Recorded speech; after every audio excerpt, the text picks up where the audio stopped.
La verdad es que está bastante amplio, muy enriquecido su información.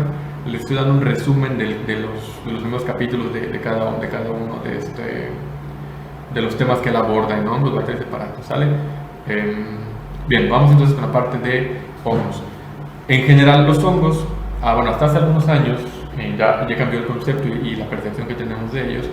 Se consideraba, que solamente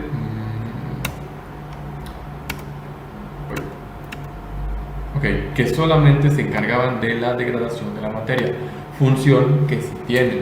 Es decir, los hongos en la naturaleza tienen una importancia biológica incalculable. O sea, sin ellos, muchos de los compuestos nitrogenados, etcétera, que se encuentran en la biomasa, no podrían metabolizarse y no se podrían aprovechar por los árboles y los animales, etcétera, lo cual prácticamente desencadenaría nuestra extinción. Lo mismo que las bacterias. Las bacterias son necesarias para el ambiente. Sin embargo, algunas de ellas tienen una capacidad que se denomina patogenicidad, que ya conocemos, ¿no? Entonces, los hongos, si bien su función principal en la naturaleza es la degradación de la materia orgánica, evidentemente, pues en los últimos años se ha descubierto que también tienen, y ya de manera bastante seria, relevancia en muchas enfermedades, es decir, son patógenos para el cuerpo, para el ser humano. Ahora bien, afortunadamente y de manera general, los hongos no son patógenos como naturales del ser humano. Sí hay casos excepcionales, pero es excepcional. Normalmente los hongos son patógenos oportunistas, es decir, si se da la circunstancia de que el huésped, hablando de la teoría ecológica, ¿no?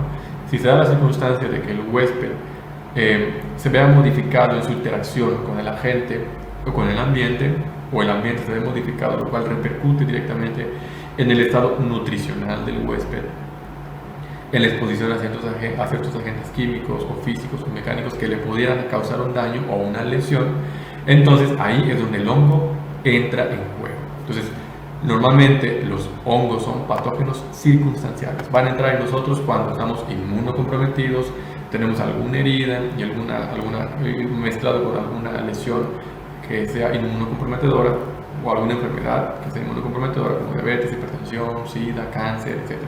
Entonces, normalmente, le repito, viven en paz con nosotros, pero si se cambian las circunstancias de la teoría ecológica, pueden llegar a ser patógenos, ¿sale? Hay diferentes tipos de hongos, que son los saprofitos, los simbiontes, comensales y parásitos. Los saprofitos pues viven en la naturaleza, alimentándose de todo el medio. Los simbiontes pueden vivir en armonía con un huésped y sin causarle ningún daño. Luego tenemos, y los dos se ven beneficiados, ¿sabes? O sea, tanto el huésped como el hongo pueden, o el agente, ya sea un parásito o una bacteria, pudieran verse beneficiados y vivir en armonía, ¿ok? Tenemos algún caso de por ejemplo, tenemos en la boca candidiasis, en el intestino también tenemos cándida, no candidiasis, cándida, son hongos que viven con nosotros y que pudieran formar parte de la microbiota normal. Luego hay unos que se llaman comensales.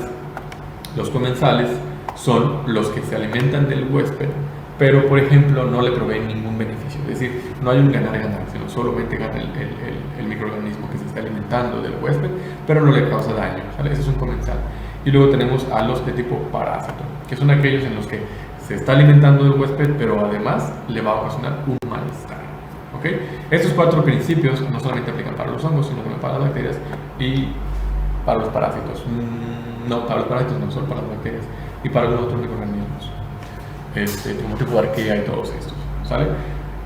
Diferencia de los hongos con las bacterias, con las otras células eucariotas, y es que su crecimiento es lento. Normalmente la diferenciación celular de las bacterias eucariotas y de las bacterias procariotas, perdón, de las células eucariotas y de las bacterias procariotas, es en cuestión de minutos o hasta horas. En cambio, los hongos pueden ser de horas o días, es decir, su crecimiento es mucho más lento que el de las células eucariotas y el de las bacterias, por lo cual estas enfermedades tienen un curso un poquito diferente a las enfermedades bacterianas o parasitarias, ¿sale?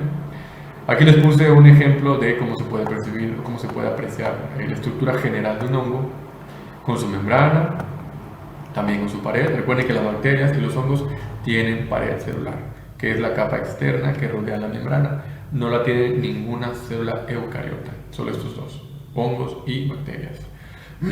Tienen algunas células parecidas a las nuestras porque tienen núcleo, como el retículo, la mitocondria, el aparato de Golgi, etcétera, que no vamos a ver porque ya las hemos visto en otras células, ¿no? Y ya conocemos. Vamos a hablar nada más de la importancia que tiene en nuestro medio. Clasificación. ¿Cómo podemos clasificar a los hongos? Hay un montón de clasificaciones taxonómicas diferentes. Aquí les puse unas de este autor que consulté, ¿sale? Hay una clasificación según su forma, que está muy relacionada con el tipo celular. Una tiene que ver con los que son de tipo levadura o los de tipo moho, que se relacionan con los de unicelular o si son multicelular. Normalmente las levaduras son unicelulares y los mohos son multicelulares, ¿sale? Entonces la división morfológica o la clasificación morfológica se relaciona con la celular porque usualmente uno va con el otro, van de la mano. Los levaduras son unicelulares y los mohos multicelulares, ¿ok? Luego tenemos según su mecanismo de respiración, que tiene que ver también con la de las bacterias y los parásitos. Puede ser anaerobio y aerobio, es decir, hay hongos que pueden crecer en medios donde no haya oxígeno, y también hay facultativos, y hay hongos que van a crecer en donde necesitan una alta concentración de oxígeno, y también pueden ser facultativos, ¿okay? Tampoco vamos a profundizar en esto porque ya lo vimos en las bacterias. Y finalmente tenemos según su reproducción, si es sexual o asexual. ¿Okay? La reproducción de los hongos siempre es con esporas, bueno, casi siempre es la forma de reproducción más eficaz que existe, y puede ser sexual o asexual. Vamos a tocar más algunos de estos temas para que podamos terminar. Bien, vamos a ver con la clasificación según si son levaduras o no. Aquí tenemos una imagen de cómo se pueden percibir o apreciar las levaduras en los modelos de estudio in vitro, ¿sale? Las levaduras entonces tienen la característica de que se van a ver en las colonias de in vitro, en las cajas de Petri, como unidades redondeadas, pálidas y mucoides, es decir, se ven como húmedas y brillantes, ¿ok? Ahora bien, les había dicho, las levaduras son unicelulares.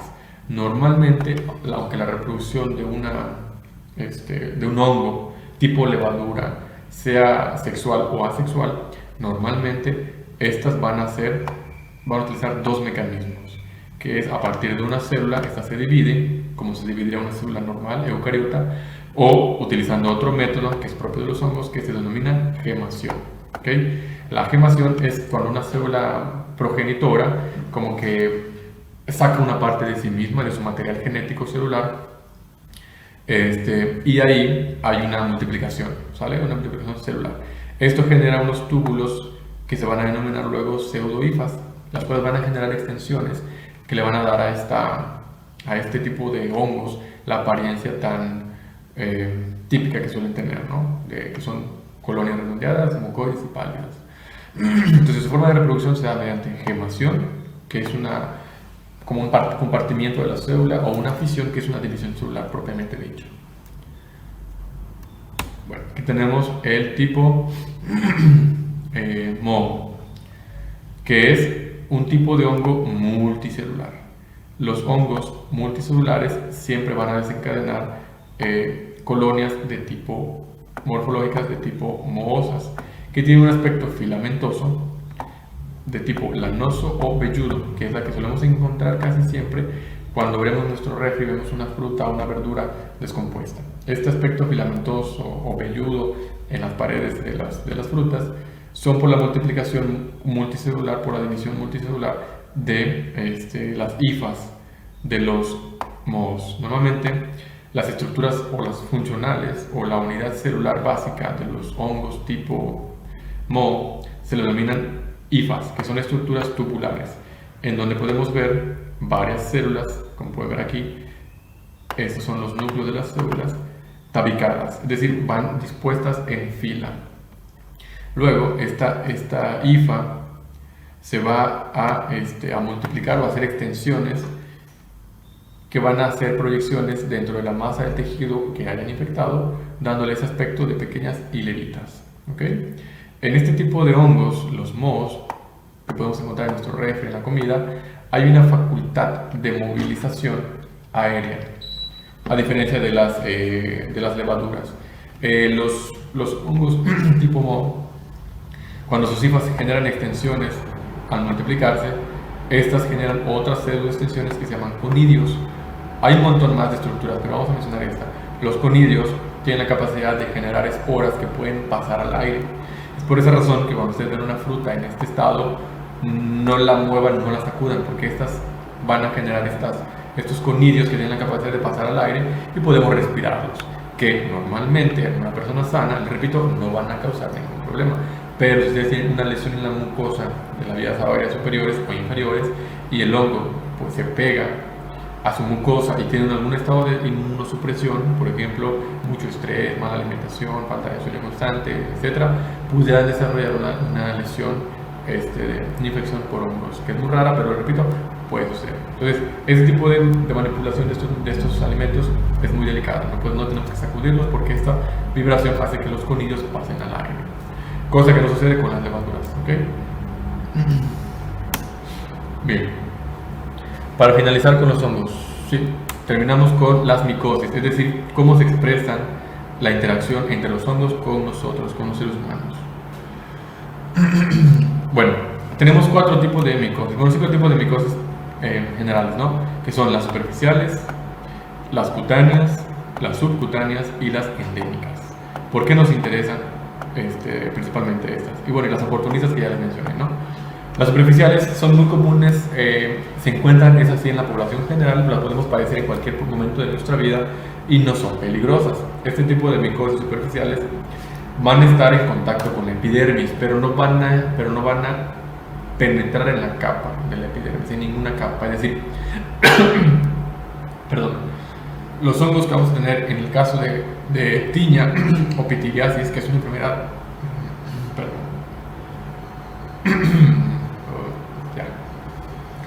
estas dos enfermedades de la piel y del cabello se van a manifestar por decoloraciones o lesiones cutáneas superficiales que no van a tener implicaciones de las capas profundas de la dermis, de la epidermis, perdón. Entonces, si bien las micosis son enfermedades poco comunes, las que pudiéramos encontrar de forma más común serían estas, ¿sale? Las superficiales. Y también en algún signo, en algún pequeño nivel, las cutáneas, ¿sale? Una de las más populares de las micosis cutáneas es la onicomicosis, en la que ya encontramos una penetración del hongo en las capas de la epidermis, en las capas superficiales de la epidermis, pero ya está en la epidermis. En cambio, en la superficial, el hongo, no está en la piel, está sobre la piel, ¿me explico? No está en, sino sobre de. Ahora, en las cutáneas, el hongo ya está en la piel, y alguna de sus hifas o de sus ramitas ya están en el tejido epidérmico, sobre las primeras capas superficiales de la epidermis, es decir, entre el espacio intercelular de los queratinocitos, ¿sale? Eso puede afectar principalmente a las uñas, es muy común también en el famoso pie de atleta, ¿no? En este tipo de infecciones cutáneas. Y aquí ya tenemos una mayor cantidad de signos y síntomas. Tenemos prurito, comezón, ardor, puede haber inflamación, aumento de la temperatura, etcétera, ¿no? Son enfermedades igual no relevantes, pero son comunes y con las que nos topamos en el día a día con los hongos, ¿no? Y luego ya vienen las que son un poquito más relevantes, que son las subcutáneas, en donde el epitelio córneo y el tejido conectivo ya se ven lesionados por las extensiones o las hifas de los hongos que penetran en el tejido conectivo, en el espacio extracelular, y empiezan a dañar a las células que están en su alrededor. Esto normalmente ocurre porque hay una inoculación del hongo en el tejido y casi siempre puede deberse a un golpe, a una raspada, una caída, una cortada, ¿sale? Y tienden a generar abscesos. Como las hifas penetran, esas extensiones penetran en el tejido conectivo, pues esos productos, esos metabolitos de la multiplicación celular del hongo, de la reproducción, de la respiración, etc., se van acumulando en el tejido y no tienen una vía de escape, por lo cual se forman abscesos. Un absceso es el acúmulo de pus, de neutrófilos muertos, tejido muerto, que va a buscar una vía de salida, o no. Entonces, las lesiones subcutáneas de las micosis van a generar abscesos. O sea, si usted ve un granito amarillo, una lesión en el tejido que puede ser amarilla, amarillenta o blancuzca, y no es por un barro o una espinilla, podría tratarse de una lesión subcutánea de una micosis. Y normalmente suelen ser localizadas, es decir, no pasan de esa zona en donde te cortaste, te lastimaste, te pinchaste o algo por el estilo, y por ahí había un hongo y tu sistema inmunológico no lo pudo contrarrestar porque estaba disminuido y el hongo creció. Entonces normalmente eso requiere un drenaje, algunos medicamentos y vigilancia, ¿no? Luego pasamos a las que son más serias. Tenemos las micosis endémicas, ¿ok?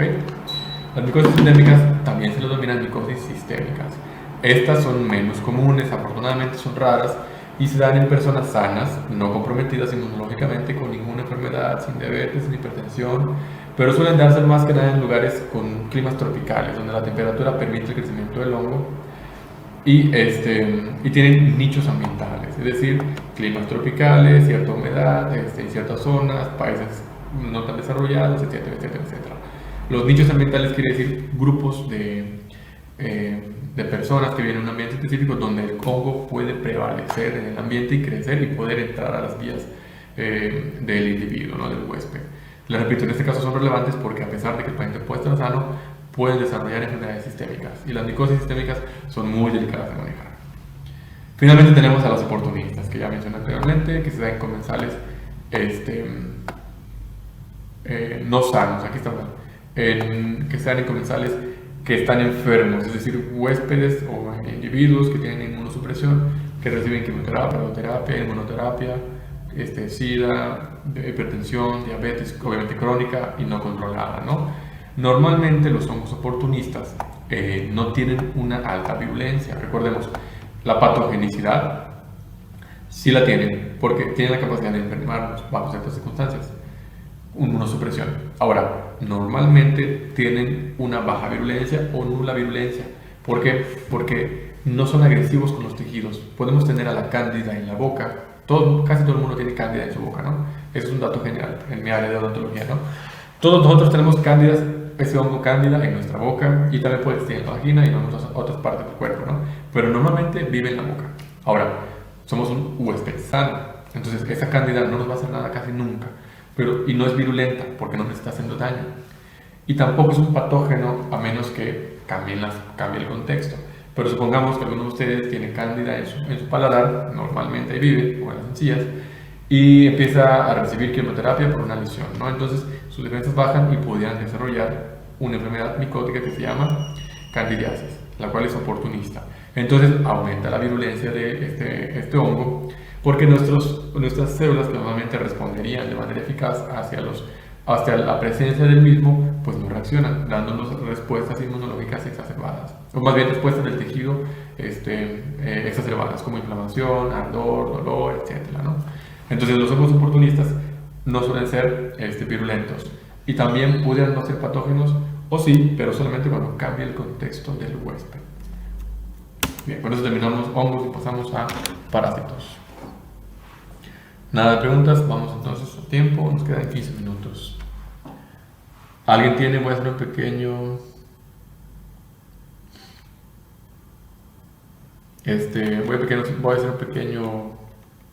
pausa por si quieren hacer alguna pregunta. Les doy un minutito.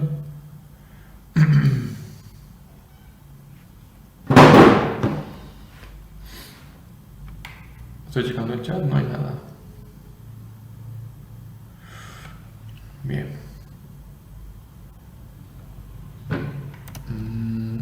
Veamos.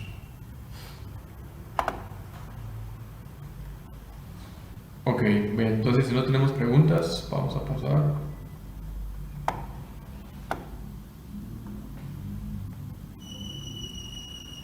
Al último subtema de microbiología y parasitología, que es parásitos, ¿sale? Bien. Es un tema corto, nada más les puse. Ok, vamos con parásitos. En general también los parásitos tienen una prevalencia y una incidencia mayor en los países tropicales o países con clima tropical. Recordemos prevalencia e incidencia. ¿Qué significa? Incidencia es el número de casos nuevos que se dan en un lapso de tiempo en una población específica. Y la prevalencia es el número de casos que se mantienen a lo largo de un tiempo en una población específica. Entonces, las enfermedades parasitarias, que son muy comunes en las enfermedades diarreicas, tienen una alta incidencia y una alta prevalencia en países como el nuestro. Climas tropicales, países no tan desarrollados, una cultura a veces un poquito permisiva en cuanto al consumo de alimentos en mal estado, en la calle, mal procesados, etcétera, etcétera, etcétera. Entonces, la presentación de las enfermedades bacterianas es más generalizada. La de las enfermedades micóticas es un poquito más localizada. Y la de los parásitos también es un poquito más localizada en algunas culturas, en algunos países o ambientes, ¿no?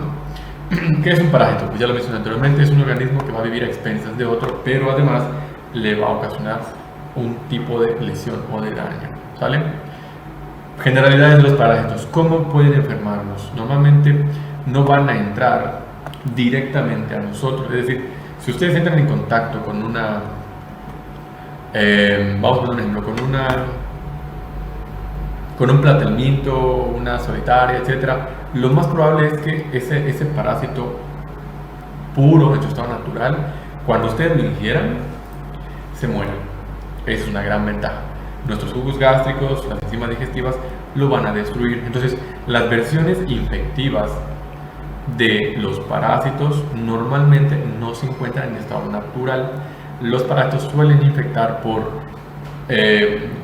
presentaciones secundarias en las que se transforman cuando pasan por un proceso complicado, ¿okay?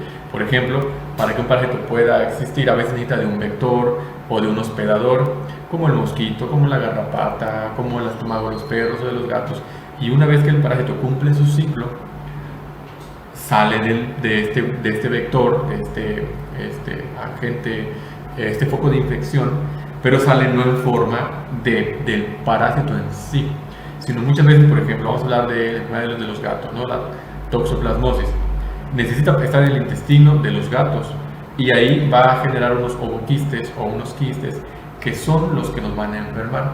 Pero si probablemente ustedes se topan con este parásito y lo ingieren, los jugos gástricos lo van a eliminar, porque esta versión del parásito no está diseñada para estar en nuestro intestino ni en nuestro estómago.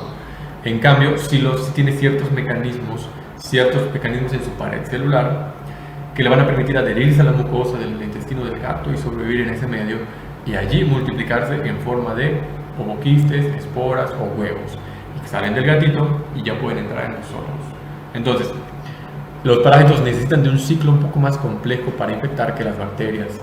Las bacterias pueden entrar directamente en contacto con nosotros y enfermarnos. Los hongos pueden entrar en contacto directo con nosotros o por esporas y enfermarnos.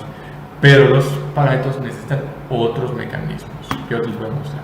Principalmente tenemos los quistes, las esporas y los huevos, que son versiones del parásito protegidas contra el medio exterior, contra la temperatura, la acidez del estómago, contra las enzimas digestivas, etcétera, etcétera, etcétera. Estas formas del parásito, el quiste, la espora y el huevo, le van a permitir sobrevivir entonces, ¿sale? Ahora, ¿cómo se clasifican los parásitos? De manera general, hay los protozoarios, los helmintos y los artrópodos. Nada más les puse esta subclasificación para explicarles dos de ellos, porque son un montón, ¿sale? Hay decenas de parásitos diferentes y clasificaciones muy amplias. Entonces, elegí dos con los que nos podemos topar principalmente, que son, en primer lugar, las amibas, ¿sale? ¿Qué entendemos de este tipo de parásitos? Primero, que son parásitos microscópicos, ¿sale? De 2 a 100 micrómetros. Estos se encuentran en los alimentos en mal estado, agua mal procesada, alimentos mal cocidos, etc. Son parásitos unicelulares, ¿sale? Estos no contienen más que una sola célula, como lo pueden hacer los hongos y las bacterias. De hecho, en algún momento cuando se estudiaba, se confunden con bacterias, pero dado su multiplicación, su reproducción y su presentación, la forma de enfermarlos se clasifica dentro de los parásitos. Es un protozoario, ¿sale? El elemento más representativo de los protozoarios es la amiba, que causa una enfermedad que se denomina amibiasis. Usualmente cursa con dolor intestinal, diarrea, náuseas, sangre en las heces. Es muy común en la primera infancia, por eso hay que vigilar mucho a los bebés, ¿no? Que se meten toda la boca. La amibiasis en los niños, en países como el nuestro, es muy común. Sale una especie de moco en las heces con sanguinoliento, ¿no? Porque la pared celular de las amibas tienden a fagocitar, es decir, dañan a los enterocitos de la mucosa, lo que los ulcera y por eso sale sangre en las heces. Normalmente las amibas nos van a infectar por una versión de ellas que se denomina quiste. Los quistes son amibas que disminuyen su metabolismo celular y se protegen con una capa gruesa, una pared celular gruesa. Recuerden que la pared celular está presente en los hongos y en algunas bacterias. Aquí esto es más bien una extensión de la membrana, como que se reseca y que se protege contra calor, frío, presión, etcétera, etcétera, ¿no? Entonces, los quistes son la versión infectiva de las amibas. Nuevamente, así es como entran en nuestro organismo, ¿sale? Son pseudópodos, ¿qué quiere decir? Que en su estado natural tienen unas pequeñas patitas que les permiten desplazarse por el intestino, por la mucosa gástrica, etcétera, etcétera, etcétera. Y su función principal por la cual se alimentan es por medio de fagocitosis, misma función por la cual pueden dañar las paredes del intestino y generar los síntomas propios de esta enfermedad, ¿no? Entonces, las amibas son un parásito estrictamente intestinal, ¿okay? No vamos a tener amibas en los ojos, ni en el cerebro, ni en otras partes del cuerpo. Hay parásitos que están especializados en ciertos tejidos, como en el cristalino de los ojos, el cerebro, el hígado, el riñón. Ciertos parásitos necesitan de cierto ambiente y de ciertas nutrientes que solo van a encontrar en esos tejidos u órganos. ¿Cómo es que un parásito va a llegar a un tejido y a un órgano y se va a quedar ahí? En la membrana celular tienen receptores de glucolípidos, glucoproteínas que van a cazar con los glucolípidos y las glucoproteínas de ciertas células. Entonces, si una amiba pasa está circulando por alguna razón sale de nuestra sangre y está circulando en otra parte del cuerpo, no va a hacer nada hasta que llegue al intestino, nada más, ¿okay? Y bien, es un parásito unicelular microscópico, ¿okay? Aquí tenemos una forma de la amiba en forma de quiste, es decir, la forma protectora en la que puede resistir en el medio ambiente, ¿okay? Puede resistir en el sol, en el agua, reseca, en el polvo, etcétera, etcétera, hasta que llegue a la comida y pueda ser ingerido el quiste. Ya ingerido, por ejemplo, si vemos en la calle, vemos que hay mucho polvo en la calle, entonces puede haber quistes de amibas que cuando se levanta el polvo porque pasa un coche y se nos cae nuestro taco, al ingerir el quiste de la amiba es como nos vamos a infectar, no tanto a la amiba en sí. Va a ser muy raro que una persona pueda ingerir una amiba, sino que generalmente vamos a ingerir a los quistes de las amibas y luego en el estómago ya el quiste se rompe y empieza a multiplicarse la amiba, ¿okay? Así funcionaría más o menos la cadena de infección en este caso. Las cadenas de infección son muy variadas y muy amplias. Aquí les puse nada más, les repito, solamente un par de ejemplos. El otro grupo popular de parásitos que tienen al humano como huésped es el de los helmintos, ¿sale? Checando el chat, nos quedan 5 minutos. Ok, ¿me preguntas? Bien. Entonces los helmintos son organismos también microscópicos. Bueno, aquí varía. Hay helmintos que pueden ser desde 1 milímetro hasta 1 metro. Podemos hablar de los gusanos populares como la famosa solitaria, que pueden llegar a medir hasta 1 metro, 2 metros o más, dependiendo del huésped. Pueden tardar a veces décadas o años en el intestino de una persona. Y la razón está en que tienen unas estructuras de defensa que es una cubierta protectora en su pared, en la mucosa celular. Ahorita vamos a hablar de eso, vamos a generalidades. Entonces, los helmintos son organismos multicelulares, ¿sale? Son pequeños gusanos, pueden ser planos o pueden ser redondos. Creo que lo puse aquí, no. Los helmintos pueden ser gusanos planos o gusanos redondos. Aquí les puse un gusano plano, plano, y aquí algunos de los gusanos redondos, ¿okay? Quizás los platelmintos y los homohelmintos, si no me equivoco. Entonces son planos y redondos según su forma. Luego, suelen tener una estructura alargada y simétrica bilateralmente, ¿okay? Es decir, son como gusanitos planitos y redondos, simétricos en ambos lados.